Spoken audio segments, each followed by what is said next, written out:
Yeah, so the credit markets have been in a pretty interesting place over the last 3 years. We've basically been through a mini credit cycle. If you think back to what happened, and go back to the early part of 2020, basically had a global pandemic. And by virtue of the Fed stepping in and helping to solve capital markets, as well as work to develop a vaccine, we actually saw credit markets do a complete about-face. So we started out with companies contemplating zero revenues. And by the latter part of the year, with the benefit of a vaccine, as well as with the benefit of companies terming out maturities and raising cash, basically enhancing their liquidity, you saw revenues come back and you saw companies with pretty pumped up liquidity facilities. So as a result, they were able to better handle the stresses that were occurring at the time, whether it was because of revenues, labor availability, or inflation. At the same time, something else was happening to the consumer. You basically saw the consumer also see its balance sheet get pumped up by virtue of the stimulus checks that came through. And so pretty much you went through this period of extreme volatility where companies and consumers were in a bad place. They basically did an about ship, and everyone ended up in a generally better place from a fundamental perspective. And so what did that do with credit markets? Well, we certainly saw a swoon to the downside when COVID occurred.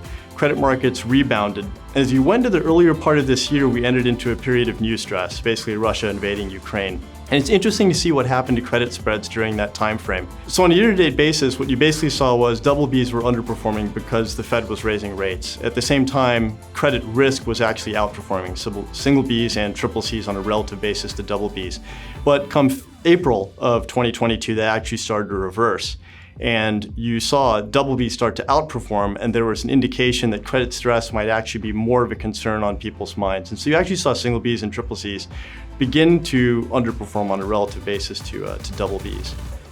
What we are seeing in the credit markets today is, something that we hadn't seen in, a number of decades in the past. When we think about what's going on in the environment right now, we came into the beginning of the year where inflation started to increase, and then with Russia invading Ukraine, basically that kind of added a spark to kind of really set the fire on inflation, and now we're sitting at roughly a 9% year-over-year inflation rate. We haven't really seen this type of inflation environment for upwards of 4 decades. So when you think about the investing world, there are not that many participants in the markets today that have actually directly experienced what we are experiencing now or are likely to experience if inflation stays at very high levels for the foreseeable future.